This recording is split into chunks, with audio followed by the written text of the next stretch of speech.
રામ રામ ને સીતારામ અમારા નવો બ્લોકમાં તમારું હાર્દિક સ્વાગત છે। આપણે જો આ કપાસ છે બહુ મોટો થઈ ગયો છે। એમાં જો ચીંડવાનો ફાલ તમને દેખાડું। 1 2 3 4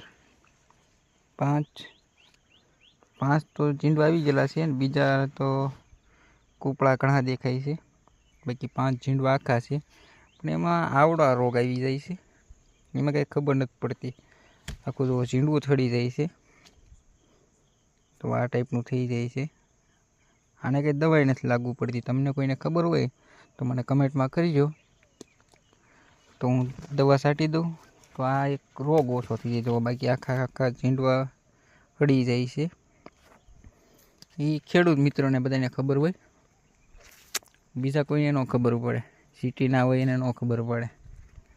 બાકી જો અવડો તો કપાસ છે, મારી કરતાં મોટો છે। આવું છે બધું। કપાસ તો બહુ સારો થયો છે, ઝીંડવાનો ફાલે સારો છે, પણ મેં કીધું ને એમ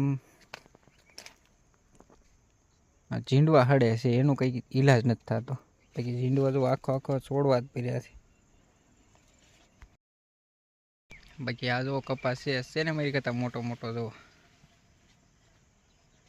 જો મારી કરતાં બહાર નીકળે કપાસ। આવો કપાસ છે। આ ફાલે સારો છે પણ આ કંઈ ખબર નથી પડતી। આ ટાઈપનો રોગ લાગી ગયો છે। બાકી કપાસ જો કાંઈ ઘટે નહીં કપાસમાં।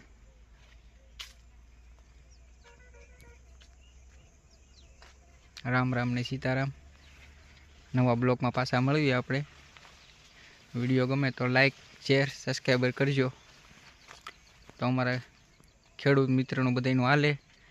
કોઈકને ખબર પડતી હોય અમને કે, અને એમ એને જાણકારી દેવી।